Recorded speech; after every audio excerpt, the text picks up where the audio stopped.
flex this knee, 90 degrees of hip knee flexion. More or less 90, no? 90-45. And then what you do, kung gina-test mo is anterolateral instability, you rotate the tibia medially. Lateral? Rotate mo siya. I-rotate mo siya medially. And then you pull, pupuan mo ang tiil sa pasyente. Okay na. Isa lang yung doktor ito. Forward. So ipang mo na, rotate. So pupuan mo tiil. Kung lateral, sir, so pull mo lateral. Ay. So ma-idog yung tibia. surko. Surko. Kung medial, i-rotate mo siya lateral eh. Pupuan. Butong mo medial. Makita mo na mabulto na niya na may dugo. Sulcum test. Okay? Pull anteriorly. It's like rotatory because you're rotating the tibia medially and rotating it laterally.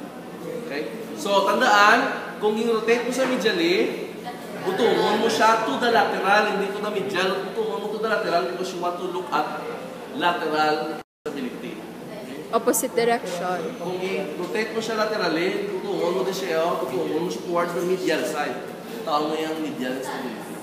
Okay, that is your sulcum test. Okay? So, super normal na stability. So, ano affected sila day? It might be your ACL. Kung lateral, ACL, yung mga collateral, ligament, lateral collateral, ligaments, your ACL.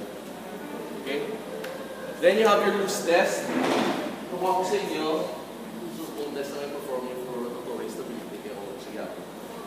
So, sa loose test yan, this time, kung i-test mo medial, yung test mo sa medial, baliskan, sulcum. Kaya sulcum mo yan, ipupuan mo siya kung yung lutong towards the pusit. Iniyang loose test, so i-rotate mo siya medially, and then you do extension, when it's a functional extend yung knee, with valgus stress. So again, sige. So you look at the medial stability. Okay, so you rotate mo siya. So sige, extend sir, extend ang knee. So pag extend sa knee ng patient, gulpila na nito mo siya medially. If you want to test mo lateral, rotate mo siya laterally, and then provide ko naman valgus stress. Again, relaxer. You want to extend your knee. It's like push your knee outwards. Sige, extend. Di pa extend na rotate. Extend lang.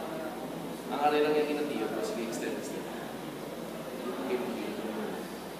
So you observe the knee, and then you observe there is instability. May loose test, sir, ang anterolateral. Duwagin sila. Duwa man ang iyang